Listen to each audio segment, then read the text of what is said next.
Hi guys, and welcome to the State of Crypto, your one-stop source for all crypto-related news.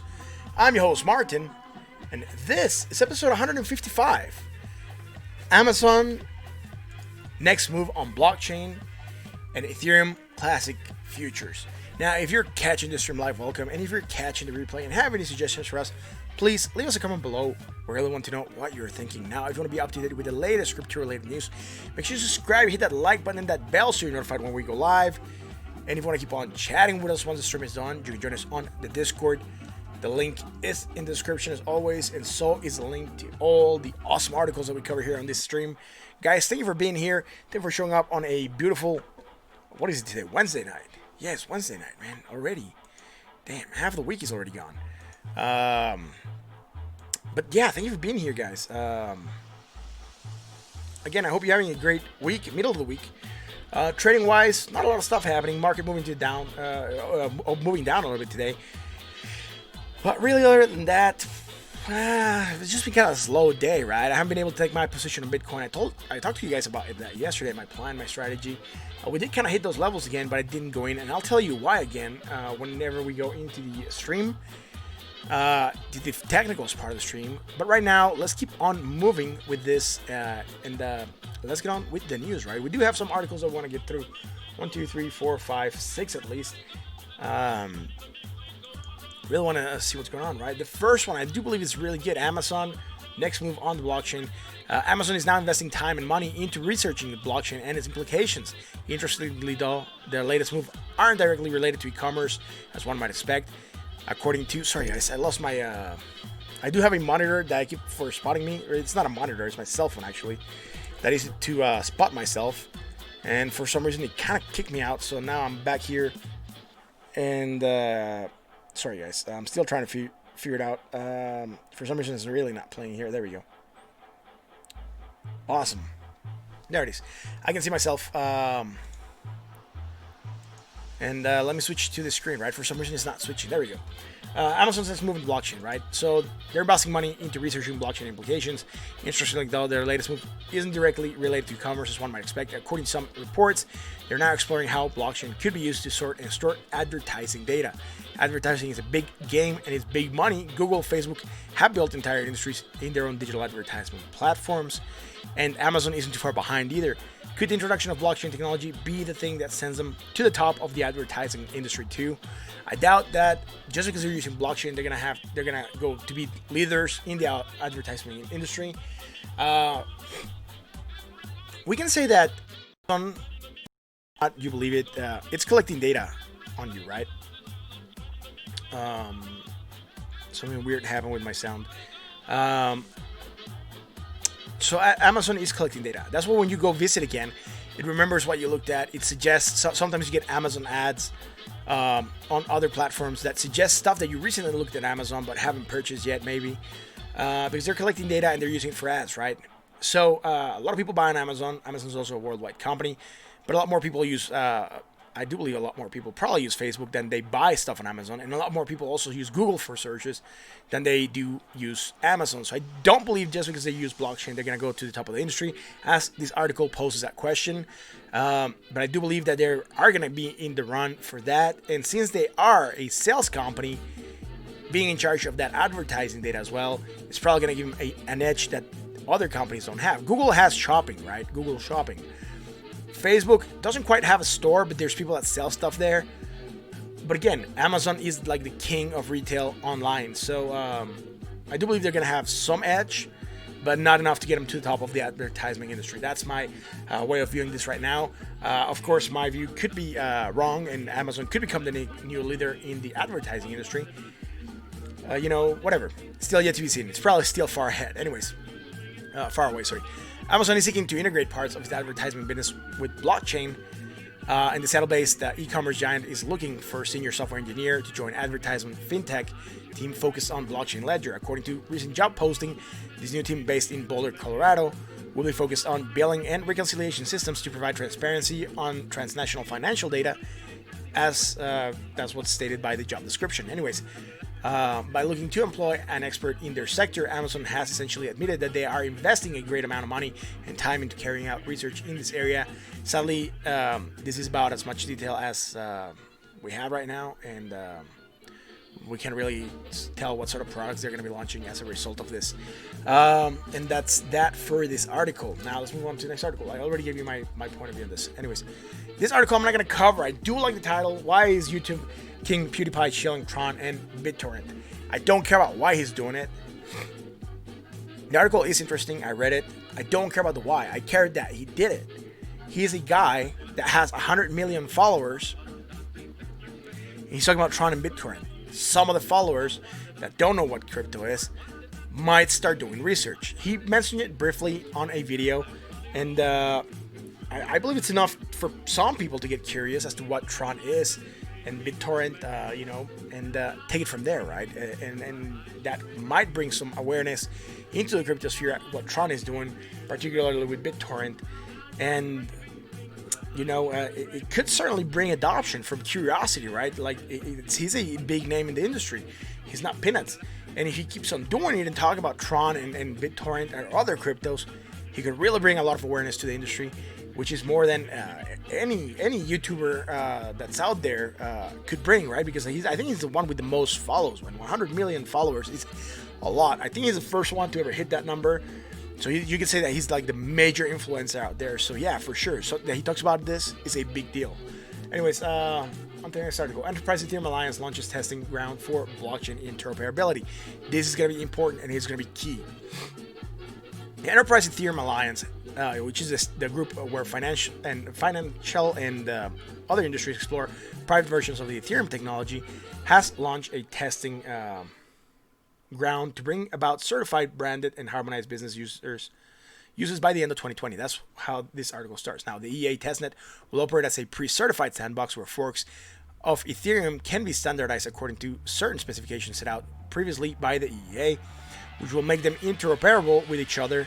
There are now hundreds of companies working on enterprise versions of Ethereum, plus an entirely new cohort of industry players joining the fold via Hyperledger's Ethereum-based member Besu, making standardization a priority. Now, as it stands, Ethereum-based clients and protocols are frequently unable to talk to each other. For example, Quorum, the privacy-centric version of Ethereum built by megabank JP Morgan, can operate with Hyperledger Besu, which is designed to work seamlessly across private developments and the public Ethereum mainnet. Now, Paul DiMarzio, director of community for the EEA, said early on in technology families, people do often make assumptions of interoperability. When you actually put these pieces together in an app, they don't work. The launch of the testing ground developed by the DLT testing platform Whiteblock Genesis brings the EEA standards program into its middle stage. And what they're saying is we're providing a place where clients can start to get their feet wet in a testing environment, and then towards the end of the year, we'll provide the actual ability to certify against those specifications. Then we can actually stamp things as being EA certified, which is going to be really important, and branded and have that guarantee of interoperability as opposed to an assumption. So having things that are on Ethereum based that can talk to each other, even if they're forked or not, it's going to be really big key for the development of the ecosystem, right? So I do believe that if they can get this done where things can talk to each other properly without any problems, or probably minor problems, it's going to be huge for the industry. It's going to be like a lot of companies are going to be able to come in with their own product, Ethereum based, and be able to talk to other companies and have everyone be on the ledger. Now, whether or not Ethereum is going to be able to hold that or like be able to carry that weight is yet to be seen. But again, I do believe it's really, really important. Anyways, DiMarzio said that the EEA needs to coordinate the testing program with the Ethereum Foundation, which is overseeing the rollout of Ethereum 2.0 public blockchain. But the majority of the EEA's focus is not directly concerned with the complex switch to a proof of stake protocol system, to a proof of stake system of block creation. Now, the EEA testnet is intended for members to run applications that follow the current EA specifications. Proof of work and proof of stake are consensus algorithms, and the current EA client specs do not dictate what specific consensus algorithm must be used. A shift in base protocols from POW to POS will, of course, be evaluated by the working group to determine if the specs in testnet should be changed. On other news, right? Ethereum Classic sees big gains as features come to Binance. Man, I'm getting tongue-tied. Anyways, according to the blog post by Binance, the new derivatives will go into online on January 16th at 8 a.m. UTC. Like other recent launch futures products on Binance, users will be able to trade with up to 75 times leverage. So, of course, Ethereum price went up, which is good, right? I'm not sure how much the gains were. Probably say down here, I really don't care too much for Ethereum Classic, to be honest. Yeah, probably sitting at like $8 or something. I was sitting at 7, so I'm not sure what it's sitting at. I'm trying to see if it says here. 761. So yeah, not my cup of tea, right? I don't like Ethereum Classic very much. So I like all cryptos. I believe they have a use, but Ethereum Classic is just one that really does nothing for me. So I'm just reporting on it in case you guys are interested in trading with leverage. For me, the news, I could have gone over them, and to me, it would have been nothing. But again, some of you might be interested in trading with leverage, and that's why I'm bringing this up. Anyways, Binance Fiat Gateway partners with Banksy Binance Fiat Gateway Banksy raises $2 million in Series A, and also plans an IPO in Canada. Banksy, which provided fiat gateway infrastructure to crypto exchanges like Binance, has raised $2 million in Series A funding round. The round was led by NGC Ventures, one of the 10 most active investors in the crypto and blockchain space. According to a statement shared with the block on Wednesday, Australian Family One's office, Thorny Investments Group, also participated in the round. And Dominic Carosa, founder and chairman of Banksy, told the block that the fresh capital will be utilized for building business across payment gateways, adding more currencies, local crypto license, and more features. He did not disclose specific details. On the other hand, Roy Lame, the founding partner of NGC Ventures, said that Banksy is uniquely positioned within the crypto economy, primed to support the ever-evolving financial preferences of a digitally savvy generation. Banksy addresses the issues of user experience and onboarding while providing the much-needed regulatory assurances for newcomers to this nascent digital asset class. On other news, Chainalysis has revealed that about $2.8 billion worth of Bitcoin obtained by criminals was cashed out in 2019 with the help of over-the-counter brokers. This is certainly some startling statistics for law enforcement agencies around the globe that are trying to clamp down on crypto-related money laundering. Notably, Binance and Huobi are responsible for processing more than half of that illicit transactions. Not sure whether or not that is a fair claim, but that's what they're saying with their analysis anyways. While there is a plenty of legitimate over-the-counter that are operated by such high-profile exchanges like Coinbase and Kraken, this market niche is also filled with plenty of bad actors who take advantage of relatively loose regulations. Now, Binance does comply with AML and KYC, so I mean, it also has too many users, right? Binance US, China. I don't want to generalize, but China, it's like known to be corrupt, right? At the government levels and other levels. So, and we know that in China, the government has its hands on many things. Binance is not in China, it's in Singapore, I know. That point aside. Now, I wouldn't be surprised if, like, the guy from Huobi is taking, like, some of that cash, right? Or it's allowing some of those transactions to go through. Or maybe not him, but someone in the company. Now, it's not an accusation. It's just like I'm posing a question. Like, I wouldn't be surprised if something like that was happening. So, otherwise, how can they not detect that there's illicit money coming in from wallets that have stolen funds that are being traded through their exchanges, right? Unless they're being going through a mixer, then it would be harder to track. But again, we've heard that Binance is working with authorities on a case with a guy that the Ukrainian police asked his accounts to, like, be not frozen, but at least questioned, and they froze the account of that person. Now, also we know that I think it was Binance, I can't remember which other one, didn't allow a payment to go out to a wallet that was known to be a privacy wallet, let's say. So for me, it's weird to say that they are allowing this to go through. Maybe it's going over their heads. Maybe their policies for AML or KYC are not 100% there, so they should tighten those.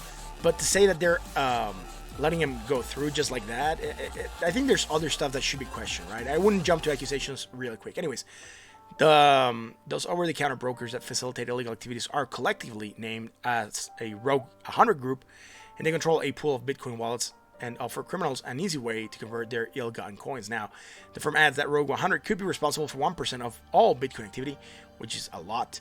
Chainalysis has estimated that 70% of all brokers operate on Singapore-based centralized exchange Huobi. So again, a lot of them are operating on Huobi.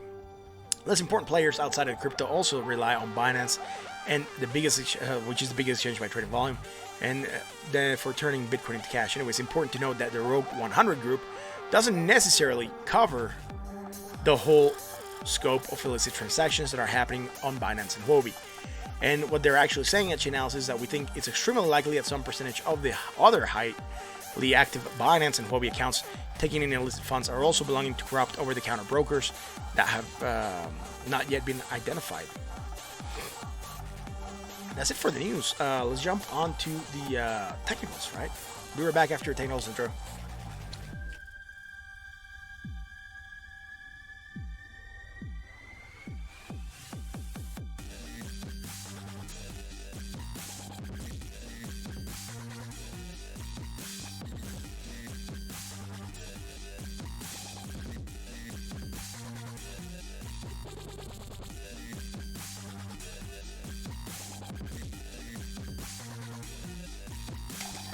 And we are back. Now let's move on to the technicals, guys. Thank you for being here and sticking with us. Awesome that you're here. What is happening with the cryptosphere? Well, on total market cap yesterday, right? Indecision happening. We have this spinning top looking thing. Not quite spinning top. It's a bit higher than the spinning top. Spinning top's more or less in the middle of the body. Anyways, we have indecision because we have long wicks and a very, very small body. Anyways, from an opening of 237.40 billion, closing at 236.70 billion, a $724 million move to the downside, or 0.31%. Now, the market cap still flowing out of the cryptosphere, going down 2.91% right now, or 6.88 billion, sitting at 229.82 billion dollars. Now, Bitcoin dominance, where it's at. Yesterday, Bitcoin gained dominance. Oh man, it's really not liking when Bitcoin gains dominance. I want Bitcoin to go down on dominance, so the market is better divided. But anyways, Bitcoin gaining dominance, 0.32% from an opening of 64.43%, closing at 67.62%. Right now, going up still, 0.82%, sitting at 68.18%, man. That is a lot. That is 68% of the market, man, just with Bitcoin, right? So we want this to be better divided. But again, it's better than being at 70. Price of Bitcoin, $8,633.61. What is happening, man? We're going down. Did we have divergence? No, we didn't, man. Not even from this previous island. We do have a negative momentum here. And not even from this previous island back here, right? Lower than this, right? So if you wanted to look at way back, we wouldn't have it. We would only have it if we wanted to look way back here against the RSI, right? This RSI would move to here, right? It's too long of a data. You're ignoring other data points. I wouldn't consider this to be very valid, but again, going up there, right? That would be it. If you want to trace that and call it bearish. And even that, it would be hidden bearish. So potential price continuation might go down on that. Now, shorter term, we do have this island, we have this, and we have all these islands going on. That's why I don't want to go that far back. And we don't have anything though. Like high, higher high, positive momentum, more positive momentum, even more than here as well. And more positive momentum, right? So again, not necessarily anything wrong with this, right? It's just, let's just say it's regular market fluctuations. A 2% move, even though this just opened a couple hours ago, it's still normal. So I'm gonna go into the 4 hour. We're sitting bots already on the RSI at 65.42. So I'm gonna go into the 4 hours so we can keep on looking at data and see what else we can call here, right? So on the 4 hours, we have something going on. Let's see, short term, right? High, lower high, less positive momentum, lower on the RSI. Again, sitting neutral right now on the RSI, 59.52. So not a lot, man. We did just go from overbought at 71.21 all the way to neutral at 52. But again, this 4 hour candle has been burning for almost, it's 4 hours, right? We still have 15 minutes to go, 16 minutes to go. And we'll see where it goes from there, man. This height did manage to hit 8,850, and then from there it just started to trail down. So we'll look at what's happening on the 1 hour, because we don't have any clues on the 4 hours, unfortunately, right? So the only thing we could say is that if you want to consider the wicks, this would be one top, two tops. So going to the wicks, you could say you're making a double top just by going to the wicks, right? Going to the bodies, you could say that you almost have a double top as well, because this to here, it's obviously much less than 4% or 6%, which is what you're looking for on that difference. So we're still within that range where this would be considered a sort of double top, even though we have this very, very small dip. And that could potentially also mean price action to the downside, right? So again, we have some signals that are saying bearish. This red line, ignore it. It's for me, it's my out of the market. I'm not in right now, but if I was to go in, that was my stop loss.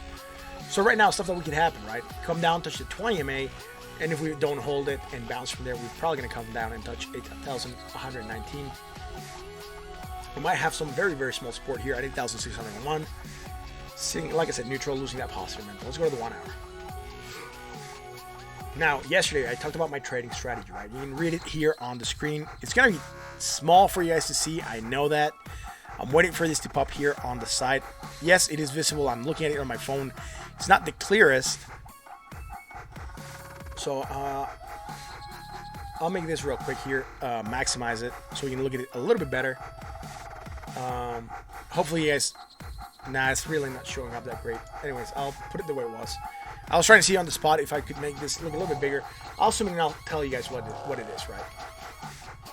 Now, I was calling my entry point in this green line, right? 8,800. My exit was 3% below that, so my stop loss was 3% below that, which is this red line, right? This arrow here and this arrow here is my entry. Now, my secondary entry, in case I missed it or I wasn't comfortable, would have been this, right? Which is my secondary entry. And my last entry point was my last acceptable level to go in, where if I had to go out at the 200 simple moving average, it would still make sense for me to go out and not lose. Now, why didn't it trigger, right? Why didn't I go in? Because we had divergence here, bearish. And why didn't I go in here, man? Well, guess what? Because we're going to develop divergence, and that's why I hadn't traced this. So that's why I'm not going in, right? Divergence usually means price action to the downside. And why would I want to go in when we know the price is going to go down, right? Again, this other point, you can still go from here to here, right? If this all one island. So again, I was tracing here first, right? The small high. But again, you could trace this as one straight line and say touch here, touch here, touch here, and you're going down every time. So that's fine. You're also going much lower on your RSI, right? So again, even if we go on the RSI from here, it'll be more or less a straight line. We're also creating that strong bearish divergence, and that's why I didn't go into my strategy, right? So yes, you should stick to your trading strategy. Yes, you should have a trading plan, but you have to also read the market before you actually execute. Now, my entry point would have been here. If I would have gone in here, I would have gotten wrecked. Why? Because I was going to take a 1% commission fee going in and going out, right? So off the bat, here, just by going in, someone would have taken $88, right? So if I was to buy a whole Bitcoin. So they would have taken $88. And then if I would have gone out here, I would have paid $89, right? So I would have lost. So it's less than $100 move. Sorry, that's overall. Sorry, it's 0.5% going in and then 0.5% going out. Sorry, not 1%. It's 1% total. So I would have taken 44, and then I would have taken 44.5 to go out. So I would have taken like $88.5, and this is just a $100 move, man. Right? I would have had to go out when it started to retrace, and I would have just had to get out at 8,900. It was no profit going there. Now the other one, right? If we would have gone, or if I would have played it to a 200 simple moving average, I'll make sure we look at that right now, just for argument's sake, right? So you know where it's at. Where's it? The 200, right? I didn't change it. There we go. The 200 is sitting at $9,074, right? We're very close to it. We're not there yet. And like I said, we've gone up and touched it a couple times, right, in the past. We're in the bear market, touched it once, twice, 3, 4, 5 times, and then the 6th time we actually broke it. So again, just because we're going up there doesn't mean we're going to break it, right? We don't have strength right now to break it. We have to reset a little bit so we can run up again and try to break it with strength. That's one of the key things that's happening, right? So now I'm going to get this Bollinger Bands back to the 20, right? And, okay, so I'm not going in one. I was very close to I was seeing a divergence, and the move to the upside that I was going to get on the trade was not there. So obviously, that means don't go in. So we went down, right? And you would say, why didn't you go in here? Because that's not my entry point. My entry point is here. I want to go in here because that's where I feel that the market has good potential to run. From here, we could still have gone down a lot more, even come and retest this level. Nothing was sure. We were not creating divergence. I would have said go up. So that's why I didn't go in at this level. And that's why I'm not going in at this level right now, right? I want this to settle down a little bit, create divergence maybe, right? Some bullish divergence would be nice. From here to here, slightly lower, right? And even less negative momentum. And then we can create that divergence and we can see that pump, right? Right now, what we would have, it's only coming out on the RSI and it's just starting to develop right now. We're going to here, right? So we're creating that hidden bullish divergence. It could mean price continuation, but we're still developing this down trend. So I want this to like give signals that we're topping out maybe, and signals that we might start to go up. If I want to take a call before that 8,800, right? That's my entry level. Because if we don't get those signals, this could just be like a small rise, make a bull trap, and then drop. So again, I'm playing it cool. I'm playing it safe. I'm not letting my emotions go in. Yesterday, I really want to go in here because I was really hoping that this would break through. But again, looking at what the market was telling me, right? The other data is telling me don't execute your plan. You know, yes, you have a strategy. It's more important that you execute your exit strategy than you execute your entry strategy. You can go in later on and make less profit. But if you don't go out on time, you're going to get wrecked, man, because the market can come crashing down real quick. So again, entry point, it is important, but you got to look at the market. Exit strategy, be set in stone. And if it goes below that, I would say don't. If you're going to get to your exit strategy and you're generating bullish divergence, that could mean you could rise again. Maybe move or consider moving your stop loss a little bit one time. And then if you break it below that, don't move it again. That's it. But your going in strategy, right? For me, like I said, this is my entry point because from here to 9,079, which is what we said the 200 was, it's still a almost $197 move. It obviously covers my expenses from the exchange, and I still get at least $100 in, which is not a lot, but it's still a smart trade, right? Like the risk right now wasn't really being there for the rewards I was going to take. That's why I was not going in on the trade, and I still have my line set up because I really do believe I'm going to be able to execute this trade. I just need divergence to develop properly so that I can actually go in, right? So that is why I'm holding on this. So yeah, if you guys have any questions, you can put them on the chat and we can talk about strategy. Right now that the market is feeling a little bit better because we're getting closer to 200, at least I'm also feeling a little bit better. I'm more willing to talk about strategy because I do believe that if we manage to get above that, we're on the bull market again. And for me, that's the last indicator that we would have to cross. And I'm in an area where I'm willing to accept the risk, right? That's what I'm talking about, the strategy. Now, this is my strategy. You don't have to execute it. Do your own strategy. This is how I would go in. This is how I would play it out. And the reason that I haven't played it out, I told you why. And I told you how you change your strategy, how you change your plan. Your plan should consider different things that happen, right? You're going to go in this if these are the conditions. If the conditions are different, you are going to go in this way. And then if the conditions are completely different, you're probably not going to go in. So your plan, even though you're executed, you have to have your ifs, right? Like at least have a couple scenarios that could potentially play out that you can see coming, right? That are going to make you stop and reanalyze before you actually execute and commit. So I'm glad I haven't committed yet because I would have gotten really annoyed. This was 5 in the morning, man. My alarm was going crazy every time we had a cross over 75. I actually woke up in the morning and lowered it to 50 because I was so annoyed that we were just flirting with this level for a while. And I just moved it down. And look, man, I really don't care that we're below that right now. I haven't gone in. And if I would have gone in, the most I would have gotten to was 8,899, right? So it was very little. Again, the benefits would have, the risk would have outweighed the benefits, and for me, it was a no-go trade, right? That's why I haven't gone in. Anyways, we've talked about Bitcoin. We're gonna move on to Ethereum. So again, guys, if you have any questions, please put them on the chat. We'll really talk about them. Whatever you guys want to talk about, right? If you guys want to look at other coins, want to finish, you can also put them on the chat. Coins, other assets, whatever. We'll look at them, right? I have no problem with you guys if you mention anything else. So that's cool. I'll check any coin. I don't mind whatever coin it is, right? Or any other asset that you want to look at. So what's happening right now? Going up serious on Ethereum yesterday, right? Going up 0.66%, right now going down 1.02%, sitting at 7.60% of market cap. The price of Ethereum is at $159.80. What is happening? Same stuff that's happening with Bitcoin. We kind of topped out, moving down, right? We don't have anything here going higher than our previous high, right? With more positive momentum, that's fine, and higher on the RSI.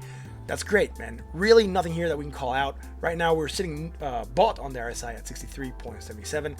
So I'm going to move on to a short time scale because we're really not doing anything. Impulse up, we got to consolidate.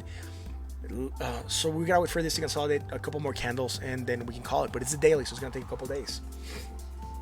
On the 4 hours, we're not getting the clearest consolidation, right? If anything, we're going slightly higher. And now look at another chart just to confirm. Yes, see, we're here, we're going higher, right? So two charts that are telling me the same data, because this is so close that maybe if the two charts were this different, I would have had to look at a third chart to confirm which chart was giving me the right data. So right now we're going down, right? You can say we're creating strong bearish divergence within the same island, so slant divergence, and we're also going down on the RSI on the 4 hours. We don't have these going on with Bitcoin, right? So again, Ethereum rise really nicely yesterday. I think it was over 15% overall, or 2 days ago, right? So yeah, 15%. Right now we're retracing a little bit. That's fine. Nothing to worry about right now. But still sitting neutral on the RSI at 59.16 on the 4 hours. That's all that I have for Ethereum on the 4 hours. So I'm going to move on to the 1 hour Ethereum. Now, snap, this stuff from the 4 hours came here to join us on the 1 hour. So let me send it back to the 4 hours so he can be with his family and friends, and we can look at stuff here, right? There we go. Nice. So what's going on here? We developed divergence. We called it out. We said potential price action to the downside. It did play it out. We're around here during the stream, or this during the stream. We weren't really that low. We were just starting. So again, moving down. That's great. Nothing to worry there. We're lower than the previous one, right? So we're making negative momentum. We're also lower on the RSI. Nothing going on the 1 hour, right? And from here to here, we're also going lower with negative momentum still, and also lower on the RSI. So nothing on the top part that is bearish for Ethereum. Now on the bottom part, are we developing divergence yet? Man, I think we're very close. I'm not sure if we kind of killed it or not, but I'm going to look at that right now. So here, this negative momentum, right? So we're going slightly lower. We're going much lower on the RSI. Right now, we're sitting neutral, though, at 42.71. And so we don't have it on the RSI. I can tell that off the bat. I just want to look at the MACD histogram to see whether or not we have it. And this is negative 1.01, sorry. And this is negative 0.96. So right now, we kind of have it, right? We're going slightly low. You could even draw it as a straight line. If you were to draw this as a straight line on the price, we would be making class B type 2 medium bullish divergence. Right now, what we're making is what I would consider strong bullish divergence, but it's very, very slight. A move to the downside will get this above that 1.01, and we'll be making more negative momentum, and this will be negated, right? So again, that's why we keep on tracking stuff as it develops. Now we're calling it live. Stuff can happen, you know. Just keep on looking at this stuff. If you have any questions, let me know, and we'll talk about it. Now you know what to do if this goes farther down. This gets negated. You don't have bullish divergence then, and then we're just doing regular market motions, and we're probably gonna have to wait for an area to rally. So we're finding support on this area. I'm not sure if we called it out yesterday or not. This was yesterday at 11, so we didn't call it out. But usually when we do have areas like this, where we have a dip and then a bounce, we kind of manufacture some very, very small support, right? And that's probably where we're kind of holding at right now. And if we manage to hold, we might try to rally again, and we'll take it from there. But again, right now, nothing else happening. On Bitcoin, I forgot to mention, man. Something that I was looking at earlier on Bitcoin. And sorry that I just finished Ethereum, so by the way. Something that I forgot to mention on Bitcoin, right? This chart doesn't quite have it as sharp. This chart does. So if I draw a straight line here, right, you can see that we're kind of topping, right? That's what I was talking about, a potential double top. But if you want to go even from here to here, man, at least earlier on today, it was here. It was making sense to look at this like an upsloping triangle. Now, if you want to ignore that spike and go from here and go here, you would kind of still be making sort of an upsloping triangle, because we're flat here up on the price, right? So again, it's food for thought. I haven't really determined that this is what we're doing right now. It's just an idea I was playing with, and I wanted to mention it for you guys to look at. Chris Jack, sorry, just tuned in. A little new at this. Aren't you worried that's fallen so low? I hope I didn't already talk about this. My fault if you did. Dude, don't worry, man. We're here for this. No questions are bad. All questions are welcome.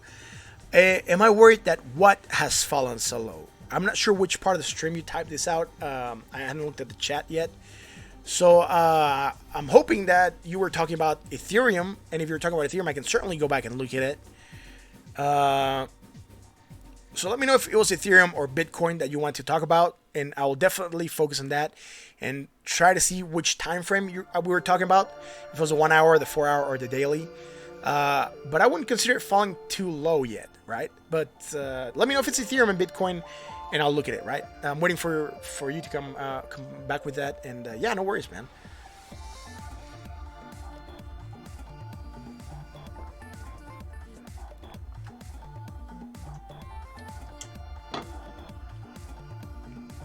We're on Ethereum. Okay, cool. So I'll look at Ethereum real quick. Right. So I was looking at this on the 1 hour, right? I'll look at it on the daily. So am I worried that this has fallen so low? It hasn't fallen so low, man. We had a 15% rally. We're just retracing right now, like 3.78%. Look, if you want to do fibs, which I would consider heavily, or I would suggest that you do here, because we probably are making a valid retrace right now. You would take it from your immediate low to your high. So I would take this as the local low and go to this local high, and we haven't really retraced to that 236, or sorry, the 236. That would be 155.70. So we're still within an area where we haven't made a valid retrace. We're just kind of taking a small dip right now, right? So again, from December the 18th, we have been kind of more or less in an up trend, which is good. Yeah, they're more or less equal. We can look at them individually, right? So on the daily, you're retracing a little bit, not too much. So I wouldn't worry about this. Ethereum, though, did pump like a champ on the 14th, which is this day. Remember, crypto market closes at UTC time. So this was today, physical today for me still. But on UTC time, we already kind of are on like tomorrow, right? So I hope that makes a little bit of sense. Anyways. From here, I'm not considering the wicks, I'm just considering the bodies. We're making a sort of valid retrace. If I was to consider the wicks, we probably are making a valid retrace, as you can see. And if I consider this wick, then we kind of killed it again. Or no, we are making a valid retrace. We kind of touched this 236, even though we haven't closed within it.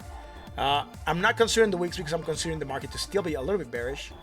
So I'm playing it a little bit tighter with the ranges and everything. So I'm a little bit more covered against bearish moves, let's say.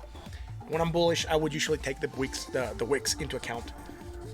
So the movement to the downside, I don't consider it to be something to worry about yet, right? You're still making gains. If you got in on December 18th, 2019, you're still making gains. So, and even if you got in 2 days ago, you're still making gains.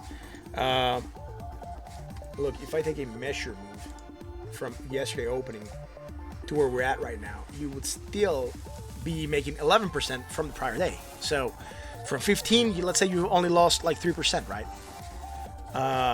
You got in December. Awesome, man.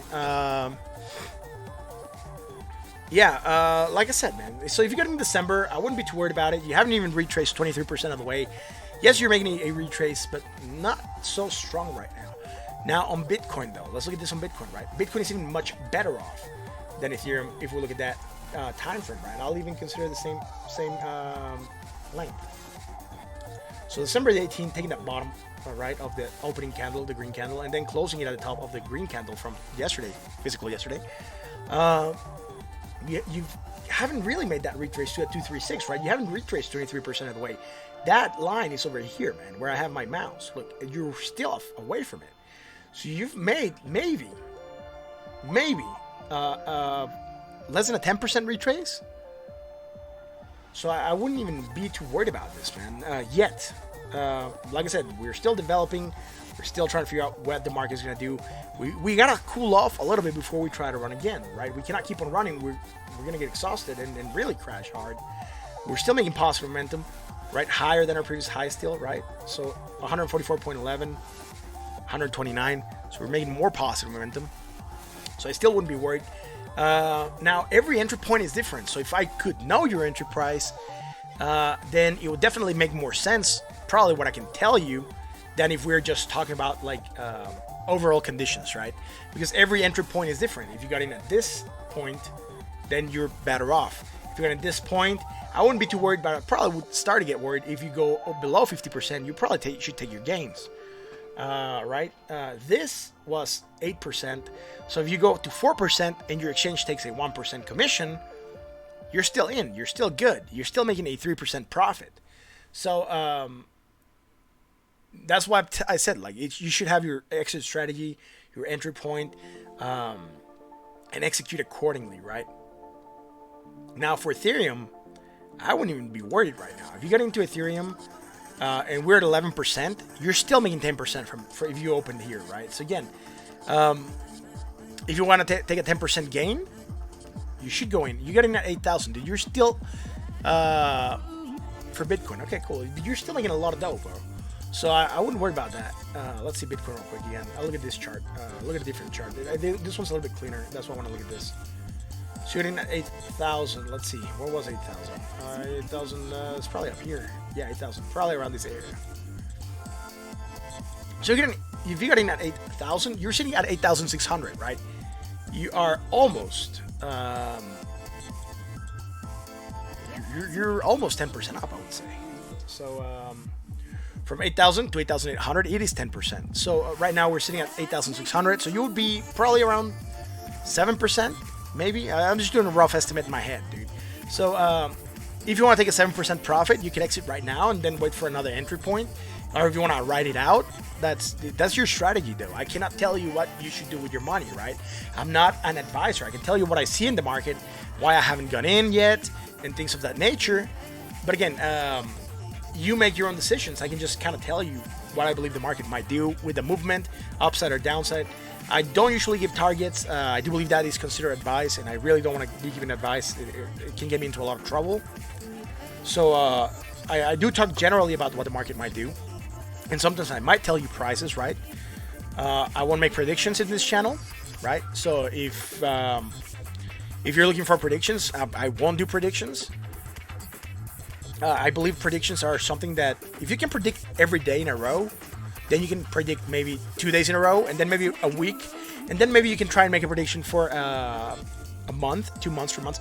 We can find targets, right? Like, let's say if you were to rally strongly and crazily, you can probably find some resistance here at 12,900. So I could tell you a potential target would be that, but I wouldn't tell you, oh, we're going to go to like 15,000. We're going to go to 20,000. We're going to go, especially if we don't have fundamentals for that or technicals. Now, I believe in taking it a day at a time, especially if you're doing swing trading. We can take certain things, measures, and play from there, right? So let's see, negative momentum, right? Positive. So we're going here. We developed divergence, then we started pump.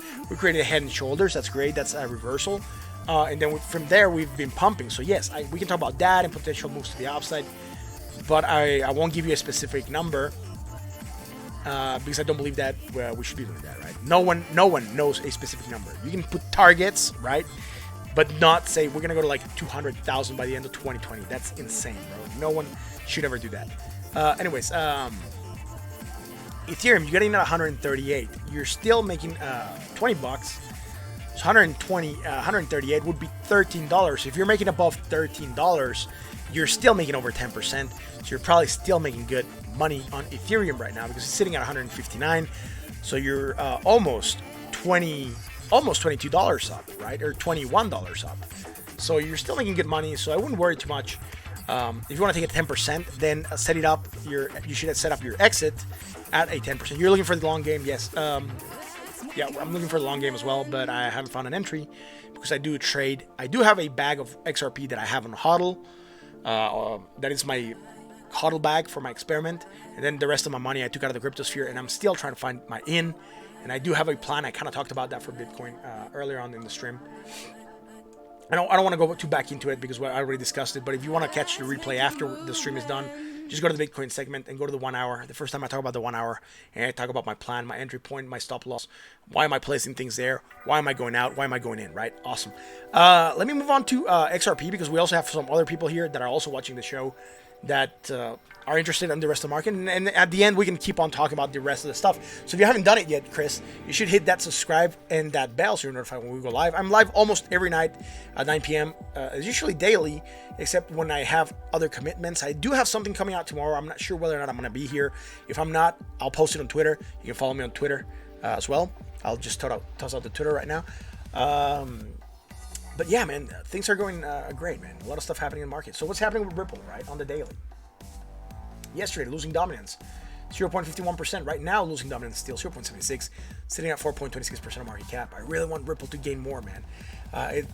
Remember, dominance is key because it makes the rest of the market less susceptible to Bitcoin. Bitcoin holds 68% of the market, so any swing Bitcoin makes, it plays out on the rest of the market. Awesome, man. Thank you for subscribing, brother. I appreciate it. Man, I think we're sitting at 179 subs, bro, and that's gonna be sick, man. That's gonna be amazing. That's cool, man. The little shark didn't pop up. Sometimes I have this little shark that pops up when someone subscribes. For some reason, it didn't, but it's all cool. Anyways, let's keep on going with this, right?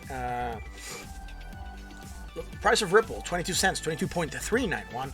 Don't you wish you would have sold up here at 24 and then bought in here again? Really, for me, I don't care too much right now. I have my hodl bag of Ripple. It's not that I don't care about Ripple. I care about Ripple. I have my hodl bag of Ripple. I'm not willing to add more to my position right now because I don't believe Ripple is going to make an insane move short term. It's riding most of what the market is doing. And I do believe that key right now is going to be Bitcoin. If Bitcoin gets above that 200 simple moving average, it's going to take the whole market up with it. Okay, cool. So what is happening, man? We did find some resistance at 24,692 or near it, and then we rejected. And right now we're kind of bouncing, right? We did trace this down sloping channel a while back. Look where we're bouncing at, right? That upper part of that down sloping channel, which we knew it could be a support above that 20 MA, which is fine. Let's see, high 434, higher high 436, very slightly higher, but higher nonetheless. So we're not creating bearish divergence. We're moving down because the market is moving down. 65.72, 64.81. All right, cool. So we're not creating divergence technically because we're in the actual numbers. We're in slightly higher, but it's to a point where it's almost negligible, and you could trace a straight line here and a divergent line here, right, like that. And you can say that you're making divergence weak, type 3, or like class C, bearish divergence, right? That's what we were making.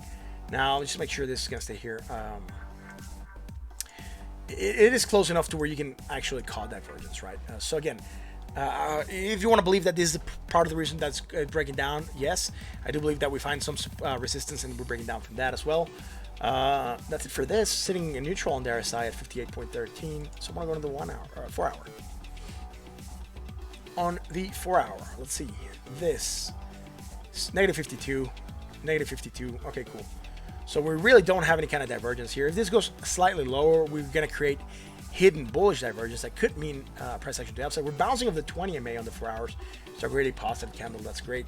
Now we're going higher on the RSI as well. So we really don't have anything going on here that we could really bounce off that to say that we're creating any bullish or bearish.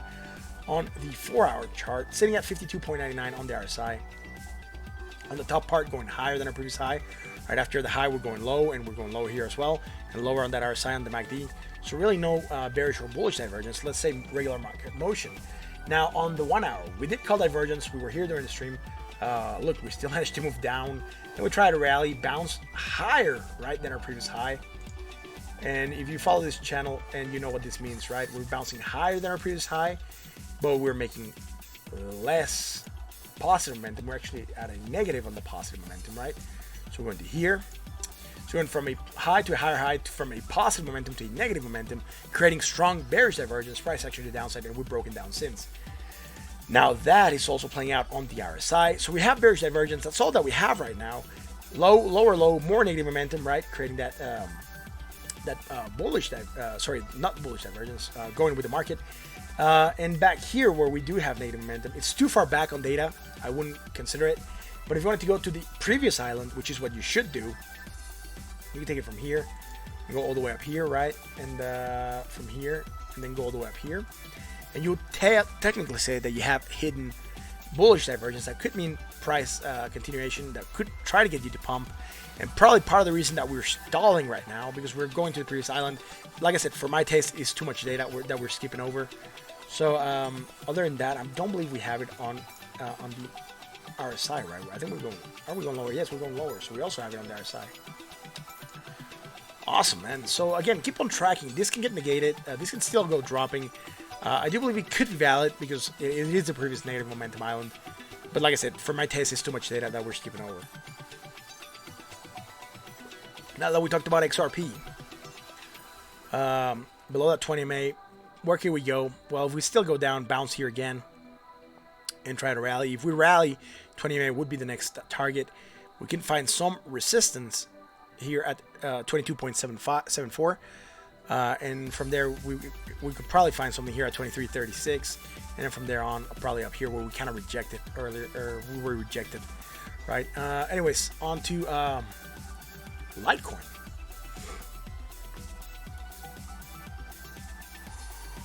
Litecoin on the daily, what's happening?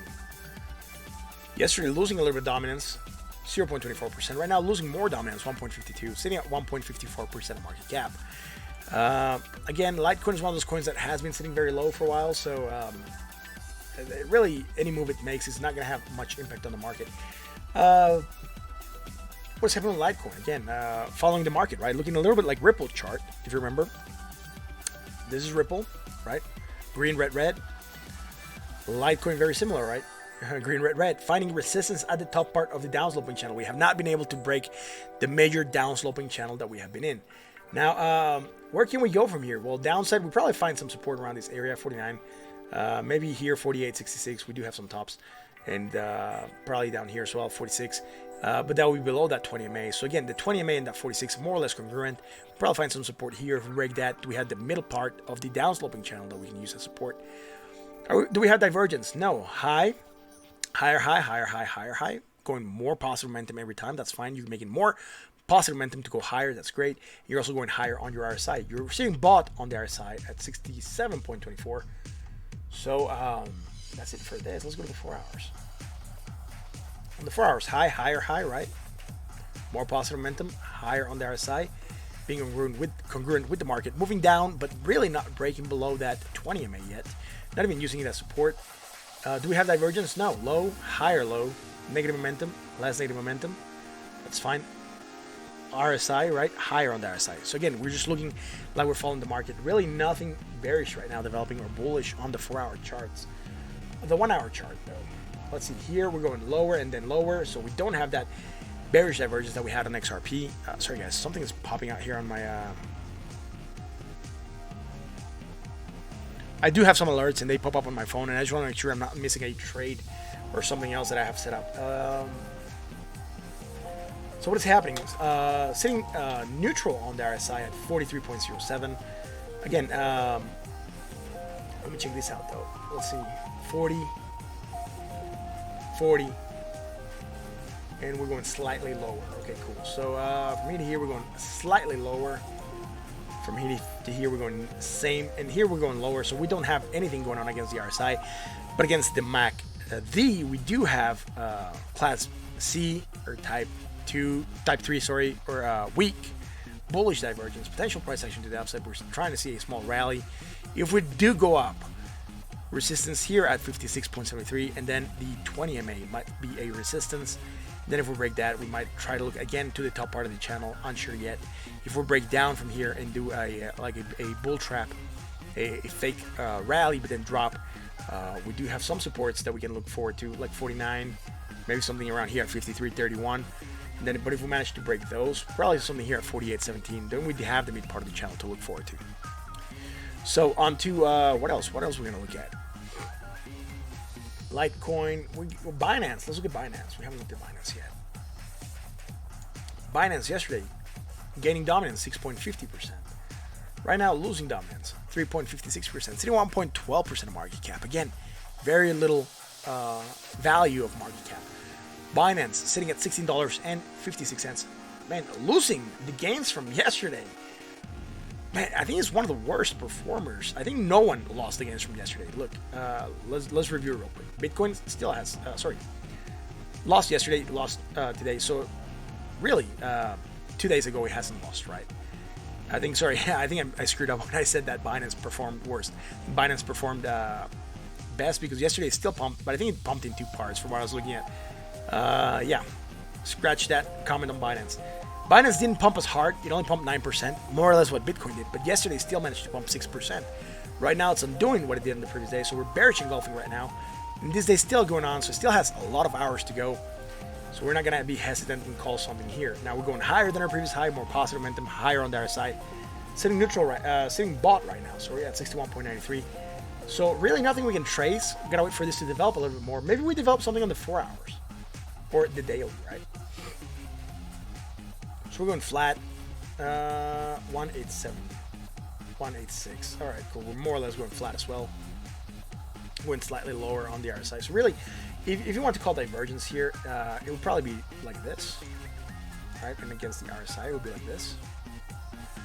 So that would be the divergence that we're making. It would be medium, class 2, type B, bearish divergence. Price action to the downside, and we're getting that nice drop. Holding and not even touching that 20 MA, but holding around this area, right? Support, right? That we probably manufactured and try to rally again. So sitting at 16.56, that's all I have for this. I'm gonna go to the 1 hour. What has happened with the 1 hour on Binance? Ah, shit. Stuff from the 4 hour came here.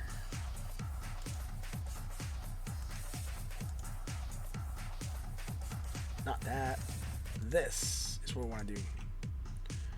And put this on the 4 hours. There we go. So what is happening, man? Do we have divergence? Yes, man. I mean, we do have it here, right? But again, this is all one island. So we can still go from here to the new island. Go from here to here and say we have strong bearish divergence. Right, let's make sure this is going to stay here on the 1 hour, and this is also going to stay here on the 1 hour. Awesome. So we created bearish divergence. Price action to the downside, breaking down on that. Happened at 4 in the morning. Really, I was really fast asleep, and I don't have any alerts set up for Binance, because I'm not going to take a position on Binance right now. We're also going down on the RSI, right, like that. So bearish divergence, right? Very real, bringing us down below that 20 MA. That's fine. We're still above, right, the previous low. That would be this one. More negative momentum. So we are creating a sort of divergence that would be bullish. It would be what we consider hidden bullish divergence. We would also have it against the RSI, right? It went much lower, right, but still higher.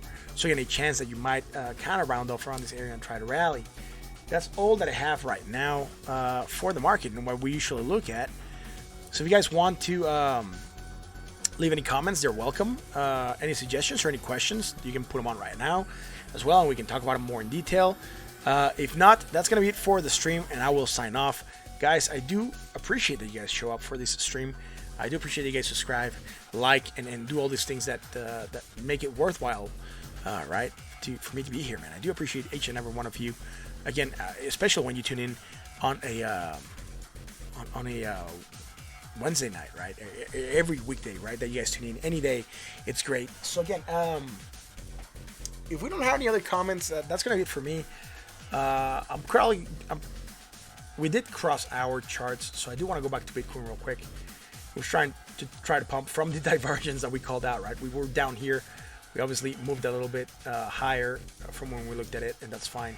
And we said we might create this divergence, and we might try to rally again. We do have that 20 MA to look forward to on the 1 hour. We do have this alert that I have set up at 8,775. Then above that, I have my entry point, but I'm not sure if this hidden bullish divergence is what's going to get us above that 8,900. So I'm not sure if I'm going to go in yet, still, on this market. Because from here to here, right, we were creating divergence as well. If you want to look at from the previous island to here, right, I'm going to go over data, that's fine, because I want to illustrate this point. Now, we had this divergence here on the MACD histogram. Hey, Anonymous, how's it going, brother? Thanks for being here, man. I appreciate it. So we had this divergence, right? Hidden bullish, and we did manage to rally a little bit, and that's fine. So again, I'm not sure if this hidden bullish that we're developing right now here is what's going to get us above that 8,900, right? So again, I might switch my strategy, even though I'm not going to like it, because I'm going to get very... I can still go in at 8,900, right? That's why I have this as my last entry point at an acceptable level. So I'm not sure whether or not I'm going to go in yet. This might try to round off around here and try to rally. It might fail to make a higher high, and then we could be making a symmetrical triangle. And I'll point that out on another chart that's cleaner. It will be looking something like this, and then something like that, right? It's a possibility. It's still not yet developing, but we do have some contact points. So again, that could be something that we develop. And if that is something that we develop, then I have to look at this with different eyes, because then it could break either way. So I would be having to hunt around this area. That would be very close to my entry top point, 8,800. And then if I see that this breaks to the upside, I might go in. But then I'm also setting myself up for a kind of fake out, right? Where you kind of break to the upside and then do a U-turn and then you really tank. That's why I'm going to place probably a tighter stop loss, maybe around 2% instead of 3%, and steady it out. Probably more or less where it's at right now. Anyways, yeah, Anonymous, how's it going, man?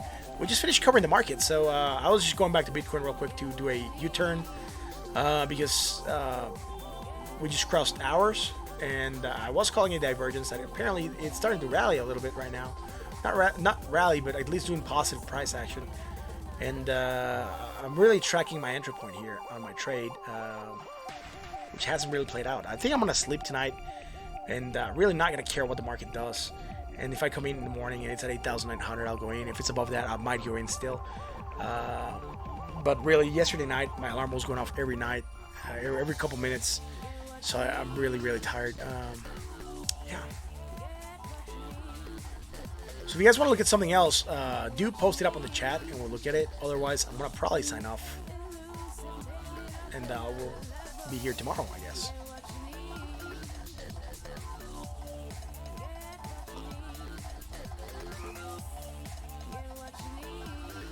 If you guys want to help out this channel, there is a link for donations, but instead of donations, something that's really, really cool for us is when you guys help bring awareness to the channel. So I would much rather you guys retweet and talk about this stuff. I mean, donations are welcome, don't get me wrong, but you know, if you help bring awareness, then I have more people, and then the channel grows, and then it gets much more interesting because we have a lot of questions. Yes, yeah, we'll look at the link, man. Sure, we haven't looked at it yet. Link to the dollar. Have we ever done anything with this chart? I do have some charts for a link. Let me see which one's the one that we've worked with before, so that we have some data that we can chart from. I'm trying to zoom out here. Yes, we did do something here, but it was back on December. Have I not looked at links since December? Really? Yeah, December 10th. So no one's brought up link. Let me make sure I don't have another link chart open. Link. Okay, we did something awesome on January 20th. Sorry, January the 2nd, 3rd. Awesome. Look at this chart. Well, okay, so divergence, price action to the upside, pumping nicely. From $1.72 to $1 and where did we hit? $2.55. Let's measure that, see how much gains we did. If you would have bought back here on December the 18th, right, your main low, let's say, you would have made a 56% return on your income, which is good. So what's going on with Link? High, higher, high, less positive momentum. So you're creating divergence, bearish on the daily.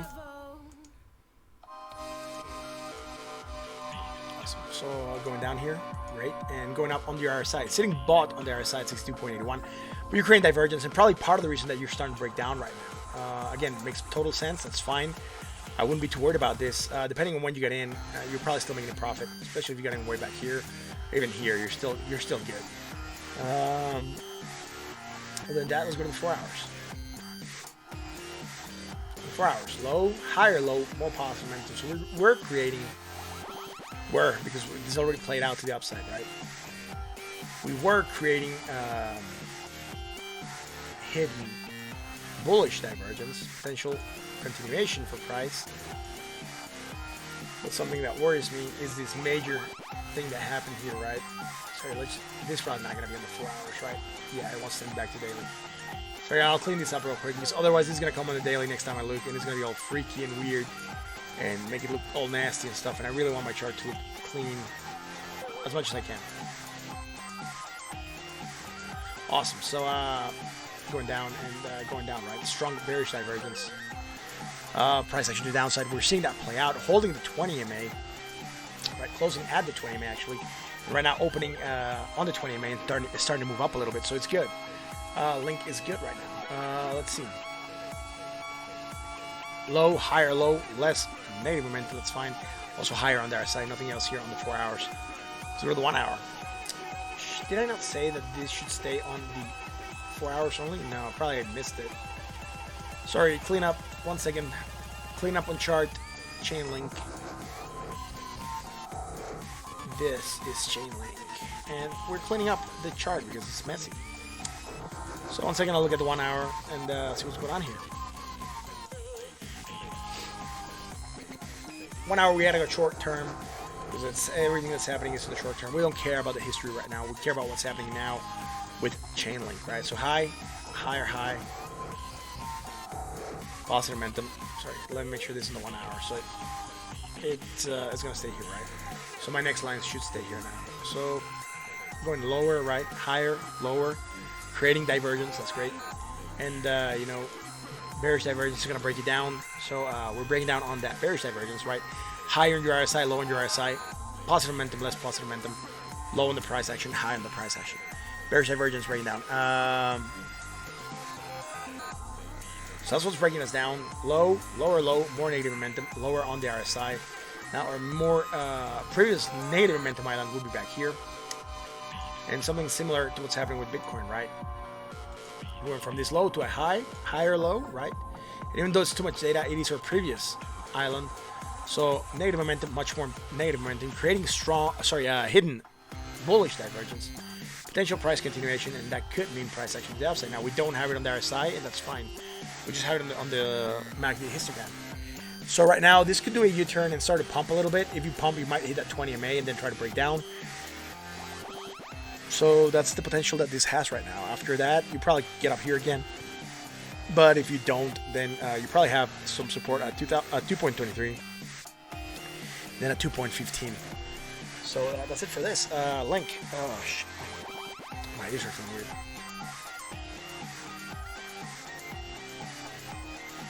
Yeah, let me know if you want to look at something else. And we'll look at it, right? We're in that part of the stream where we just covered the main stuff. And we're looking at the other minor stuff. Again, right now I'm looking for my entry point on Bitcoin, and we're still out there. And I talked about why I haven't gone in yet yesterday, and again today. So if you want to know why what my strategy is for Bitcoin, why am I setting things up the way I am doing, and what my exit point right now is, you can look at the stream after this is done and go back and look at the strategy and see if something that you agree with or you like or you don't like. That's fine. It is my strategy. I don't suggest that you follow it because stuff might happen when we're off the air. And you might not be up to date with what I'm thinking at that point in time. And really, I'm not a financial advisor, so I'm not gonna be right now at that point in time be giving you a lot of information as to, hey guys, I'm gonna get out of my position. I'll talk about it on the stream, right? When I talk about the stream, what the market might do, what I'm probably gonna do, and but you shouldn't follow my strategy, right? Because it's not financial advice. You do your own strategy, and then we'll take it from there. Right? Anyways, Adam, yeah, look, I think we've done Adam before. Let me go through my list, make sure we do have it.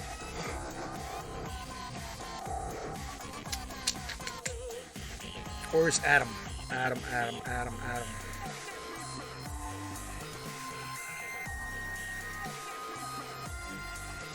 Ray Palmer, the Adam. Where's he at? We don't have Adam. I don't think we've done. Yeah, we do have Adam. Here it is.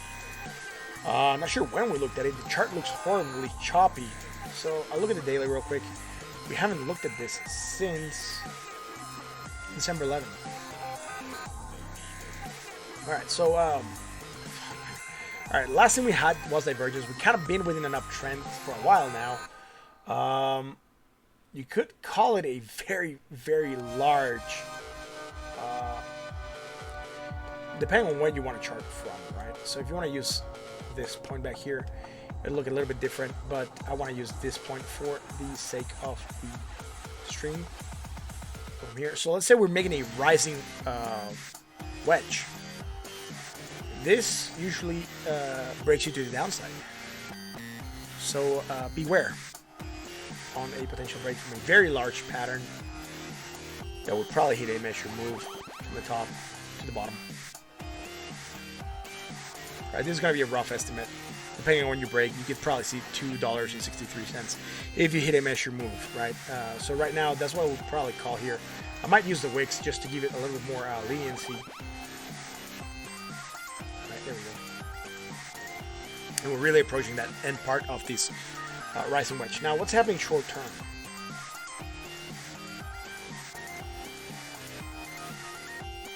Low, lower, low, more negative momentum, low, lower on the other side, it's fine. Back here, our previous low. Positive momentum, alright, cool. So it would have to be our previous island, that would be back here. So you're going higher, right? On your, making a higher low, and going up and making really a lot more negative momentum, right? Just let me make sure this is going to stay here on the daily, because apparently everything I traced is going to go to the 1 hour chart. It's going to make it look really messy. Why is this? I hate that this doesn't stay, it doesn't want to stay where it's supposed to.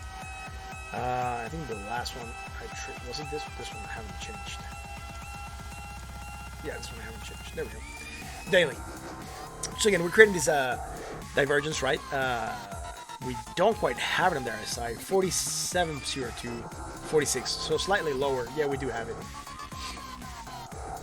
It's ever so slightly. Hidden bullish, potential price continuation. That's why we're rallying, but we're failing to go higher now. That positive momentum would have been here at 265. We're making 231.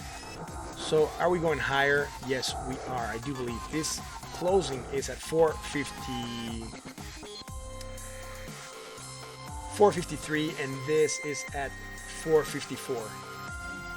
So it could potentially just be a sideways move, right? And if it's sideways like this, it's still making a bearish divergence, right? Because you're still going slightly lower. What you're making is your class B type 2 or medium bearish divergence, and this could potentially have you break down again, and we are breaking down, so it would make sense. But again, part of that could be that we come here, touch here, and pump from there, right? Setting neutral on the RSI at 52.37. Let's go to the 4 hours. High, higher, high, more positive momentum. That's fine. Higher on the RSI. That's fine also. Let's see this. Low. So negative momentum, less negative momentum. Low, higher, low. On the RSI. 42.10, 43. So low on the RSI, higher on the RSI. You're just congruent with the market. Really nothing going on here on the 4 hours. Let's go to the 1 hour. And here's where it gets really messy and choppy, right? What I don't like about the chart. Alright, cool. So what's happening? We went to a higher high, much higher high. Just make sure this is just going to stay here on the 1 hour. There we go. And obviously you're going lower, creating that bearish divergence that is breaking down. You did try to rally but failed, right? You didn't even make a higher high. You went lower and you're going lower, and that's fine. And also lower on the other side. So this is all great. Do we have stuff going on here? Yes, we do.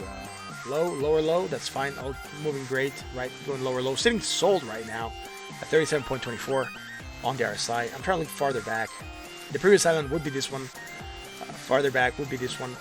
From the previous main island, let's say this one over here, ignoring this small island. Two small islands, one here and one here. We would be going higher. And we'll be going lower, right? There we go. Creating hidden bullish. We might do a U-turn. Probably part of the reason that we're rallying right now. And I believe we might also have it on their side. No, on their side we're going much higher right now. So that's it for Atom, dude. Really, you might try to rally again. You probably have that 20 MA to look forward to. That's sitting probably somewhere around 4.56 maybe? 4.557. So we can round it up to 4.56. So, yeah. Where's my water? Here it is. If you guys want to look at something else, let me know. The stream did start late today, so I still have a couple more minutes to go.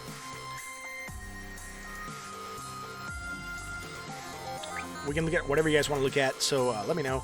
If you guys haven't done it yet and you like what we're talking about here, you should consider subscribing, hit that like button and that bell so you're notified when we go live. Live usually every night at 9 p.m. Today I started a little bit later. I had something else going on and I couldn't get here in time.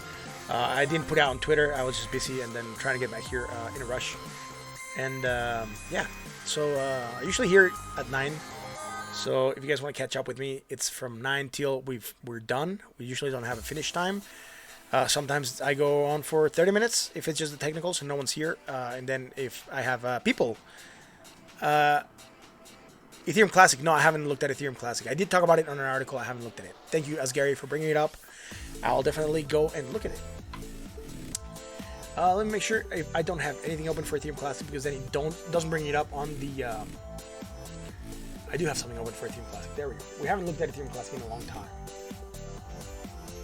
Very long time. I haven't charted anything on Ethereum Classic. I think I just looked at it. It's pumped like crazy, yes. If you don't know... what is my Twitter? Yes, sure, man. That is a Twitter. It's coming out on the stream right now. It's at the State of Crypto. Sometimes I post stuff on Twitter. I usually set up reminders that I'm going to be coming live and things like that. So Twitter just went out at the State of Crypto. Instead of Crypt1, actually. Because Crypto was too long and it cut me off at 1. So, yeah, at the State of Crypt1. What's going on here? Yeah, so... besides having good news today, which is this article that we talked about, right? It pumped pretty hard. Yes, it's also coming up with a futures contract on Binance with 75 times leverage tomorrow at 8 p.m. UTC. So those contracts are probably drawing some attention to it, and it was one of the coins that was also announced to have that futures coming in. So it could be part of the reason that it's pumping, right? I'm not saying it's the only reason. We have to look at the technicals, but there are some fundamentals that could be this. Ripple did something similar a day or two before the contract went live. It started to pump pretty hard, and then the day came on, it started to drop. So right now we're seeing a little bit of a drop coming on Ethereum, and it will be part of the reason why we're seeing that drop, and probably part of the reason that Ethereum is still pumped today instead of going down like the rest of the market, right? So, okay, cool. This is Ethereum. Let's see the news. I was going to tell you, it's going to come live at 8 a.m. UTC, so tomorrow, right? And that was the announcement that the Binance made, right? 75 times leverage. So that's it. So we're going to look at Ethereum now. On the daily, yesterday gaining very nice. Right now dropping some of that gain, but not too much, just 4%. Yesterday pumped 17%. So if you're still down 4% from that 17% pump, you're still making a very good chunk. We can even measure that to give you a good number on that. And if this is the opening and we're sitting at right now here, you'll still be making 12%, right? So again, it's nice if you were there and you took that opportunity. Great for you. Would I exit? You're still making over 10%, so why exit? At least take 10% profits if you want to take put up a stop loss or take gains in this case. Take profit. You should put it around like 10% maybe. 10% gains, no one gives you that in a day. So it's still a really good margin. Or you can still hodl, but just set up a stop loss in case this drops below that. I'm not sure when your in was, right? It depends on your strategy. It depends when you got in. If you got in here, you can still hold all the way, drop all the way down here and still be good. Or maybe here will be your exit strategy. Everyone's risk, test for risk is different, right? So I cannot tell you, your risk aversion is different to mine. So I might take more risk. You might take less risk. I might take less risk. You might take more. Again, it depends, right? So anyways, let's see what's going on. Enough chit chat of, so what's going on here, man? Shit, right? Okay, cool. So we do have stuff that's played out. I haven't looked at this in a while. So from back here, we're creating a bullish divergence, right? To here we're creating one, and we would also have it on the RSI. This would have been price action to the upside. We did try to get a rally, fell around at 20 MA, just like everyone else did. Dropped down a little bit more, right here, and you went to make a zero. You're making positive momentum, right? 0.003. You'll see that number come up over here, where right now it's a negative 0.49. You'll see it's going to say 0.003, right? So, okay, cool. You create divergence, right? Bullish divergence, and you also have it on the RSI as well. So you're going slightly higher on that RSI, right? So again, having that pump coming in, that's good. Now you're moving up, great, holding the 20 MA, bouncing once, twice of the 20 MA, then skyrocketing to the sky. That's all great. And the only thing that would have worried me about here was, and it's not very major, just went slightly higher here, and then you went slightly lower here, right? Creating that bearish divergence. That could have moved you down. You did move down a little bit, but then recover nicely the day after. And then from then on, it has been game on. Now I'm gonna make sure this is gonna stay here on the daily. This stuff back here, I don't really care. The 1 hour chart is gonna be too long for this to actually come in, so I'm gonna leave that here. We usually don't look at Ethereum Classic unless someone requests it, so that's all fine. So from there on, we went higher with more positive momentum and higher on the RSI. So we're really not making any kind of bearish divergence yet on the daily. Sitting overbought on the RSI at 79.92. On the 1 hour, what's happening? The 4 hours. Let's see. What is this at? 162, 170. Okay, so you're going higher with more positive momentum, slightly more positive momentum, but positive momentum nonetheless. Now, where you would have divergence bearish, that could be the reason that you're breaking down, is you're going from here to here, right? Higher.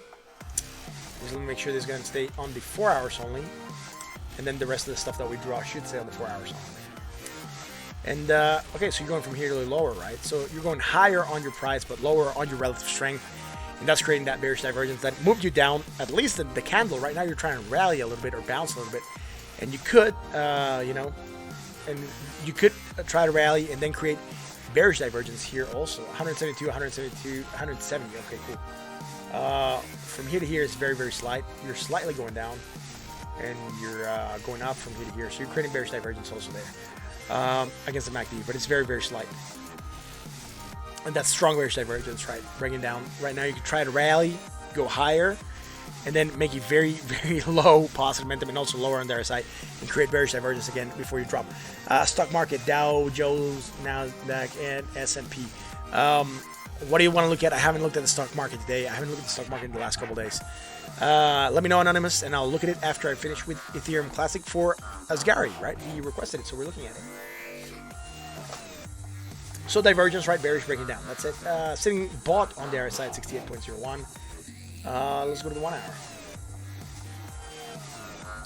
All right, cool. Awesome, right? You can tell here on the 1 hour and looking a little bit farther back that you're going lower. And then you're going less negative momentum, creating strong bearish divergence, strong bullish divergence, sorry. Potential price action to the upside, and then from then you started to pump. Now back here, 37.98 and 37.32, you're going lower on your RSI here. So again, you create a divergence, right? And then after that, you've been above that 20 until today. So that 20 simple moving average will be the last 24-hour periods that we're following, and that's great, man. That's good that you're doing this. Now I'm trying to look shorter term, high, more positive momentum, higher on the RSI. That's great. From here to here, you're kind of broken down because you created a divergence of the bearish kind, right? So you're going low to high. Sorry, let me make sure this is going to stay on the 1 hour. So I'm not sure if I already shifted this on this chart. No, I didn't. So if I go to the 4 hours, all this stuff is going to come in and make it really messy. Just let me make sure I clean up here real quick. It's going to be super fast, and we'll keep on talking about this. Awesome, done with the cleanup. Now we're going lower, right? So going higher, going lower, and also you're lower on your RSI. Creating strong bearish divergence. Price action to the downside. You did move down, bounce of the 20 MA, which is pretty good. Went slightly higher still, but created the bearish divergence again because you weren't strong enough to bounce much higher than that, right? And from here, you're going to down here and down here, right? So you have strong bearish divergence still. Now you try to rally again to the higher, right? Now I really have to zoom in here to see this. This would be 9, this would be 6. So even if I want to take it from this one, that would be our previous island, even this is 10. So this is even slightly higher.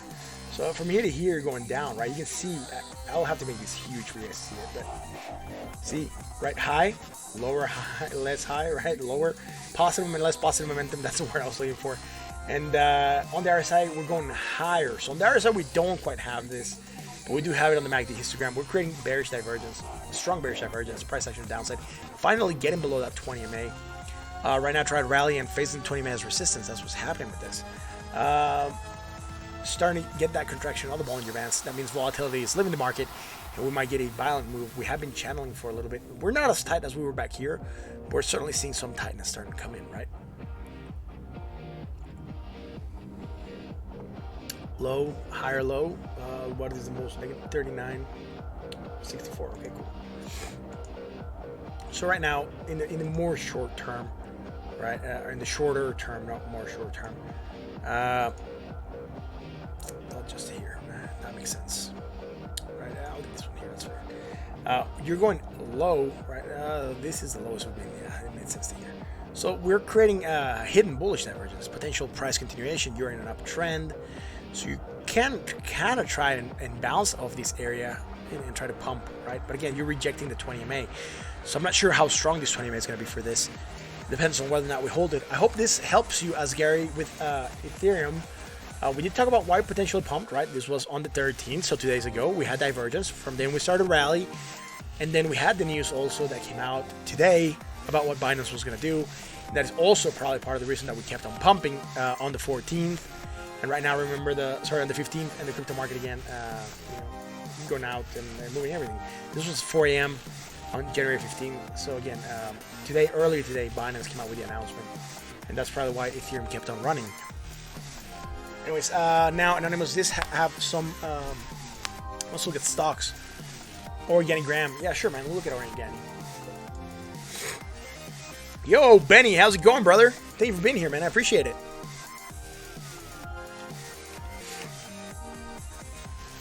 Organi on the Nasdaq. Let's see. Yeah, man. I know you've been getting out late from your classes. You kind of told me the other day on Twitter, but yeah, man, great. It's great that you're here, man. I'm glad that you're here. Thanks for being here. I do appreciate it when you guys show up. You guys make my day, my night. This is nighttime. Anyways, we do have some gappage, probably technicals. This is daily. Let's go. Awesome. So we do have a gappage, obviously above that 20 minute. Very, very nice gap. Gains off depends on when you get in. If you get in here at $2.16, you're almost $1 up. Oh man, thanks for that. Letting everyone know that Martin has made solid calls. Man, thanks, man. I'm not sure if you got to see yesterday the stream where I was talking about the strategy. I kind of talked about it today as well for Bitcoin, at least my going in time.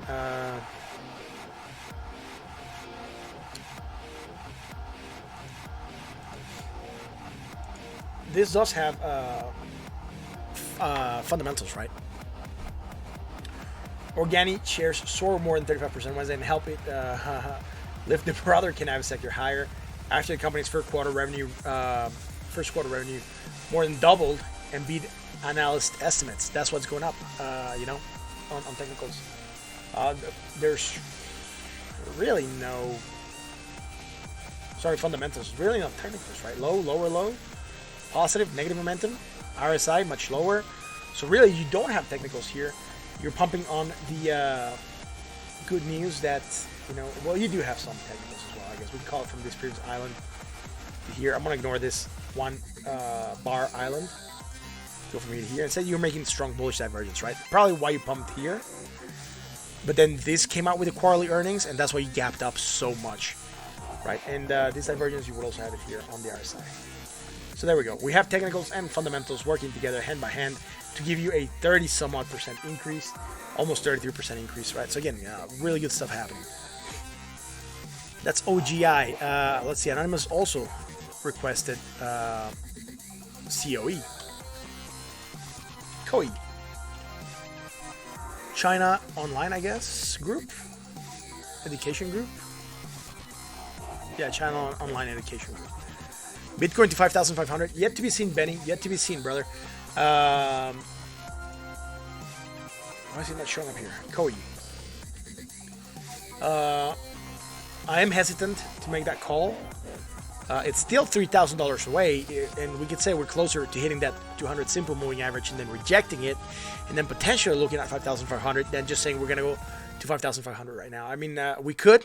I'm not saying we're just gonna go up and then hit that and then try to run down, but I would be hesitant to say that we're just gonna do that right now. Let me play something else. Yeah, we'll play this, I guess. What's going on here? Let's see. High, lower, high. That's fine. Okay, cool. So we finished this one. Why is COE? Okay, here's COE. China Education moving up nicely. What's happening here?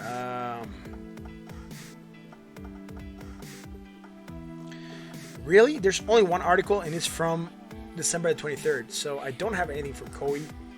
I will definitely try to copy this, and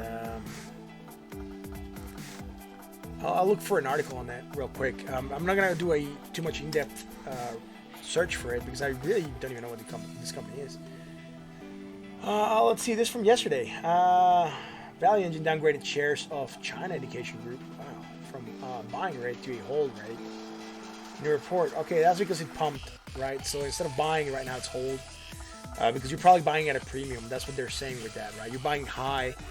You did go from like $5 on December 11th to $15. I'm not sure on what.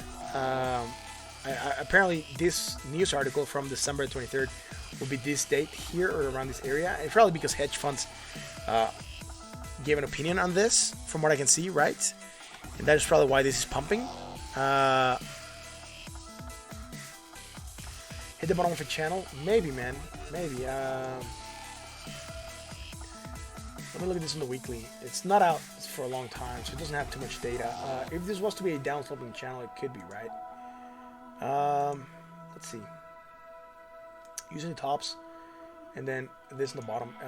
It's too tight. I mean, it's too wide. If we were to do it that way, sorry guys, there we go.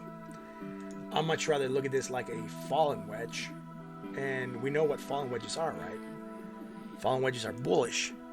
I know I'm ignoring this point. I don't care. It's a fallen wedge. If I go here, it's not gonna make that much difference. Still a fallen wedge. So they're bullish, right? And probably why hedge funds put it on there is because it's a very large pattern that has been developing since August 2016. So we do have this massive fallen wedge that we're breaking out of with volume, some volume, and to the upside, right? So that would be here. That move could see you hitting 22 if it was to hit it. Now it's moved very, very nicely to the upside. Like I said, there's probably something else here going on. Not really finding anything else. This is one I found why China Education Group is trading higher in the past week. So this was from December, and company noted that Q3 earnings this year wasn't strong. So they have like strong Q3 earnings for last year. They probably had strong Q3 earnings. I'm not finding any news, a lot of news talking about it though. It just says that the probably we're hitting the bottom of the channel. Yeah. All right, cool. I thought you were talking about this. Still, it gave me the idea to look at this on a major scale, which I hadn't looked at, and it could be a good in still. Like I said, but you're probably buying at a premium, right? You went from $5 or $3 all the way to like $50. So if you bought in here in August, you're probably making a lot of dough on China Online Education Group. Now, I want to move on to the next one. That will be ACM Research or ACMR. That's also requested by Anonymous. So you guys, anyone that's here can post any kind of coin or asset and we'll look at it. I really don't discriminate if it's a crypto. This is a crypto show. But if you guys want to talk about something else after we finish the crypto part, that's fine. Everything is fair game afterwards. ACMR. So again, if you guys want to look at a crypto coin, let me know when we look at it. We can look at stocks, commodities, whatever you guys want to look at. It's all great. We had looked at this before. We're developing divergence, I think. We probably negated it. It wasn't on the daily. Yes, we developed divergence. Right, we had it here that day or that days. We stopped looking at it. So we're looking at it here, sorry, to this date. And we said might move down. Next day, we did get a move to the downside, right? That's fine. Really not too worried about this. We were here, though. Creating divergence, right? So again, we probably negated it. That's fine. Really haven't kept up with this company, ACM Research. I think it was a drug company. Has had 3 very, very nice days of pumping. What we could consider more or less true white soldiers. Let's see this. Why is it pumping? I do find an article that says AMC Research announces preliminary 2019 revenue, initial outlook for 2020 revenue.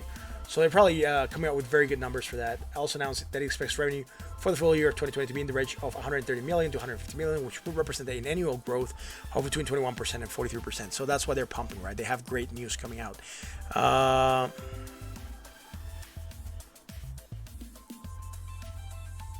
INS with token swap. Yeah, look at INS, brother. Incredible scam occurred. Okay. Yeah, we'll look at that, man. So, yeah, that's what I would call here right now, right? So, yeah. Sorry, guys. If you like what we do, like, comment, subscribe, and hit that bell. I think I've said it a couple times. I'm not sure how many people have subscribed today, but I think at least we got one. And that's great. Who was it? I think it was Chris Jack that subscribed. And then as Gary, I'm not sure if you subscribed. I'm not sure if you're still with us, man.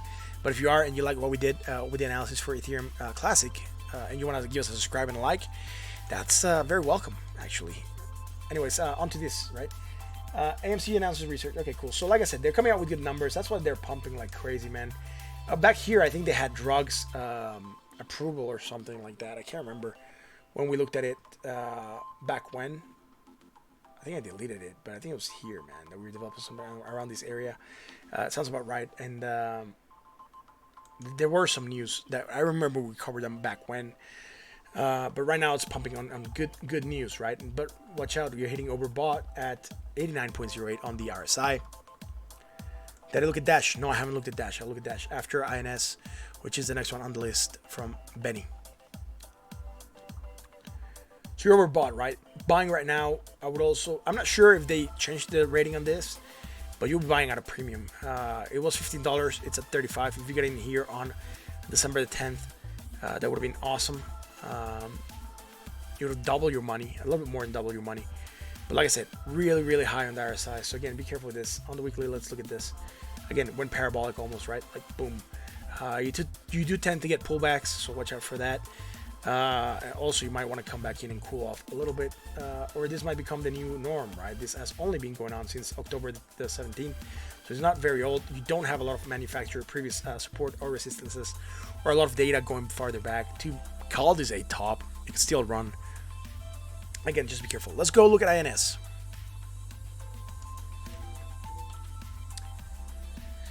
INS to the dollar, I guess. USD.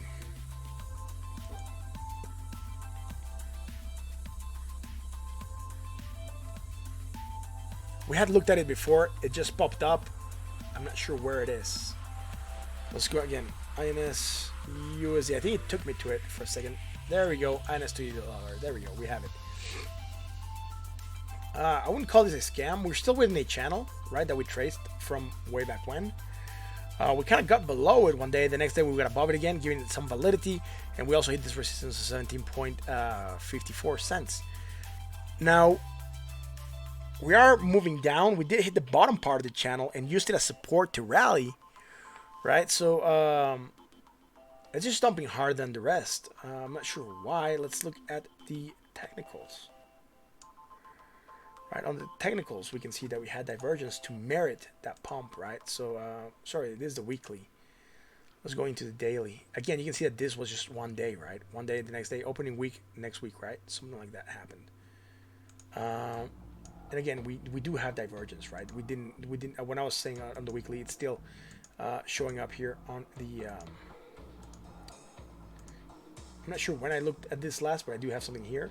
And it's from September, so I doubt it was from September. Anyways, you had strong bullish divergence, price action to the upside. You've been running it since, and even though you dump, right, what you're creating right now is hidden, right? It's too much data. We're ignoring other islands, and that's fine. This is the main island, let's say. So that's what I'm calling it from here to here, right? So this is more or less what you would have. Now, I'll just make sure this on the daily, the last part, because we're going to go farther in. And I don't want this to be showing up on the other charts. I don't care about this one. I'm not going to go look at prices from December or November or September of last year. So shorter term, right? We've been riding this wave. So high, higher high, more positive momentum. That's fine. Higher high. What was this? 464, 453. So very, very, okay. So you're going higher here. And then you're going lower here, right? So again, let me just make sure this is going to stay here with us. Yes, awesome. And we wouldn't have it on the other side. We're going higher. So you're creating bearish divergence, broke down on it, held at 20 MA, tried to rally again, failed, right? This closing, 25.99, 26.11. So slightly lower. You could, if you wanted to. It's close enough to where you could like draw it a straight line. And say that you're making a bearish divergence strong. And say that probably the reason why we dumped, right? On the daily. So I'm going to go to the 4 hours. Sorry, I forgot to say. Sitting sold on the RSI at 38.46. So let's go to the 4 hours. All right, here we can see that we went higher, right, than our previous high, major high. That would be this one. So high to high. We do have this is all one island, so our previous island would also be this one. That would be congruent, and we're going from here to a lower high, right, creating bearish divergence. You don't have it on the RSI. On the RSI, went from 76.79 to 78, so it went higher, right? Maybe, man. I'm not sure if it's a scam or not. I haven't kept up with the news for this token.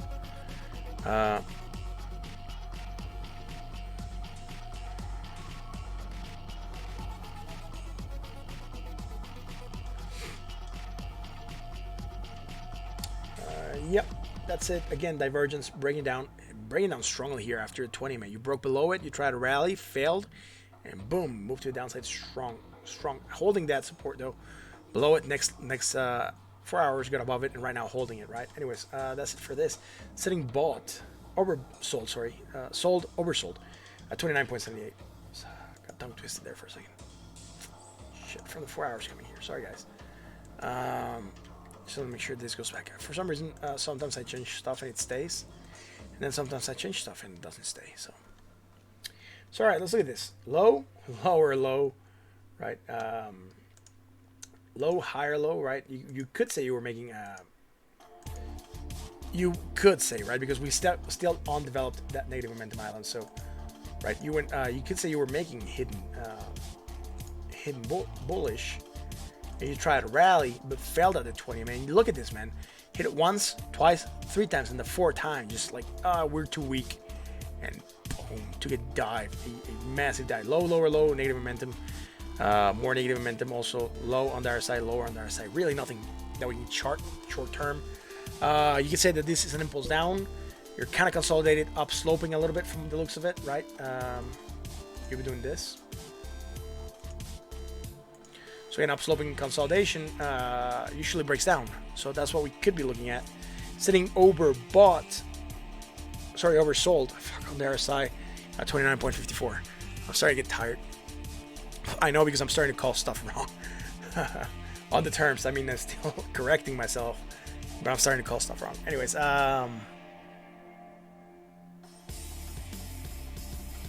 yeah, I'm not sure, man. I haven't followed the drama swap that you mentioned. I would have to look for news on that.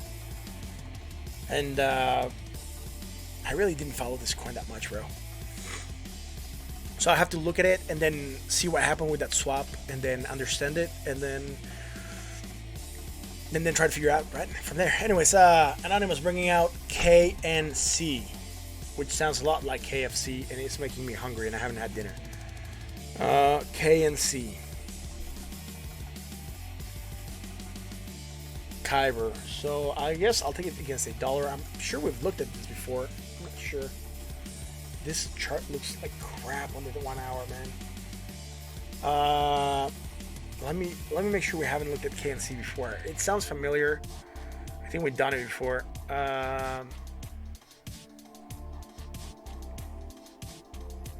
And that KFC is starting to sound really, really good, huh?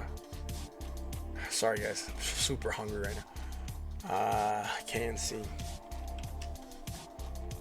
I got home late from the office, and I didn't have dinner yet.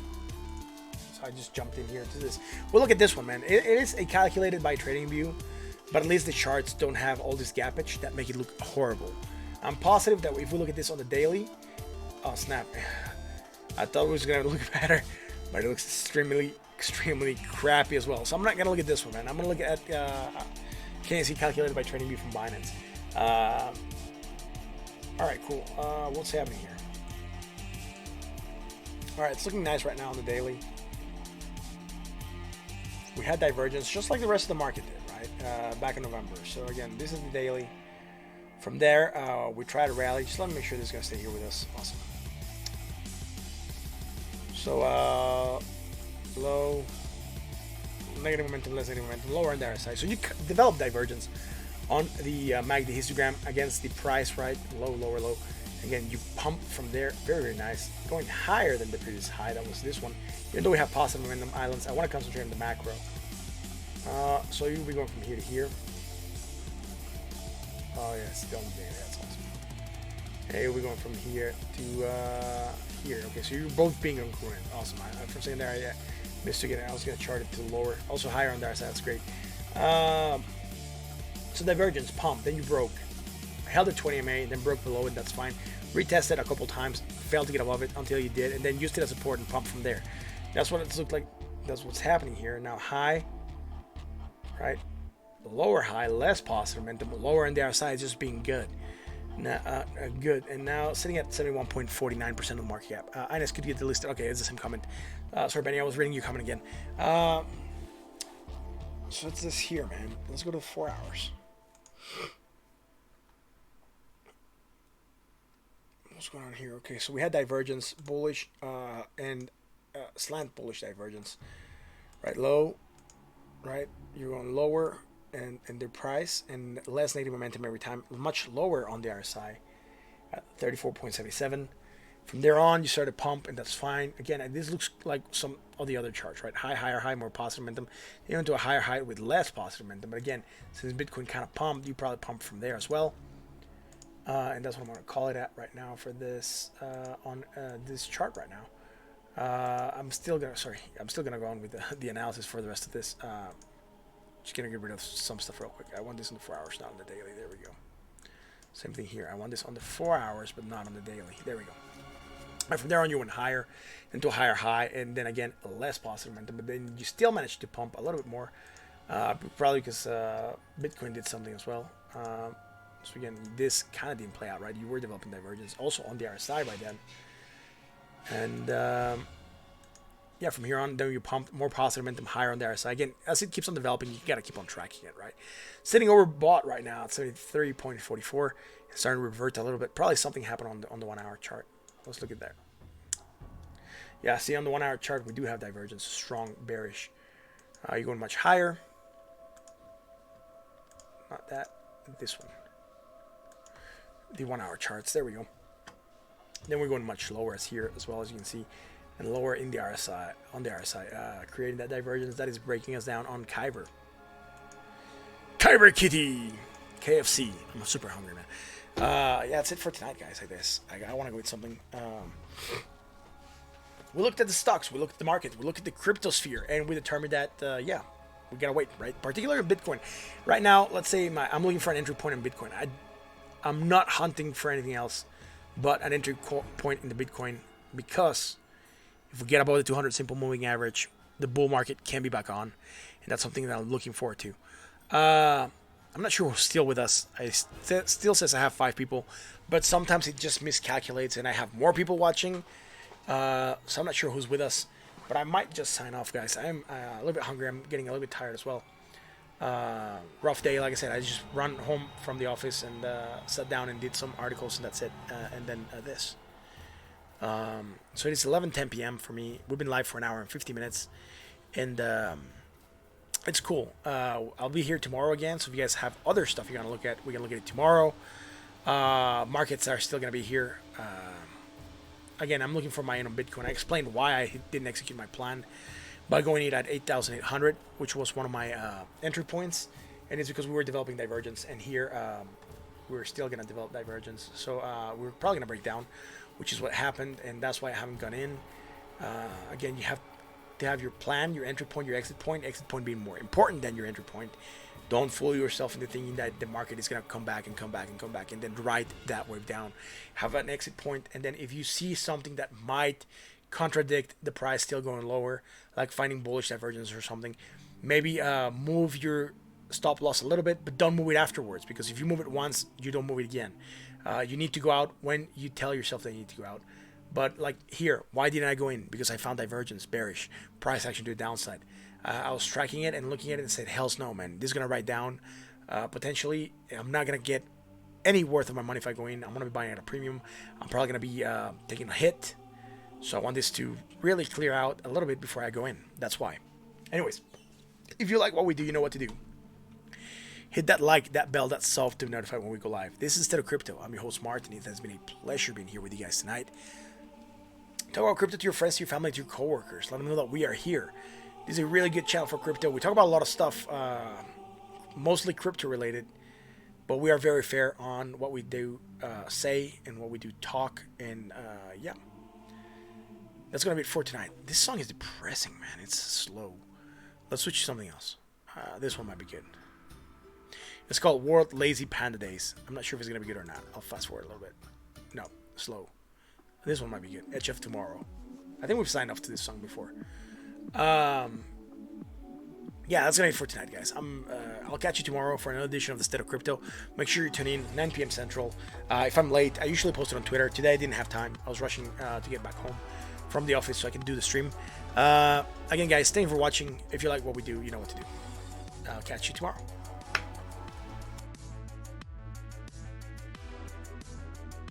Thank you, Anonymous, for that legend stream, bro. I do appreciate when you guys show up, especially you, Anonymous, Benny. You guys have been with us the longest, and yeah, thank you for being here, guys.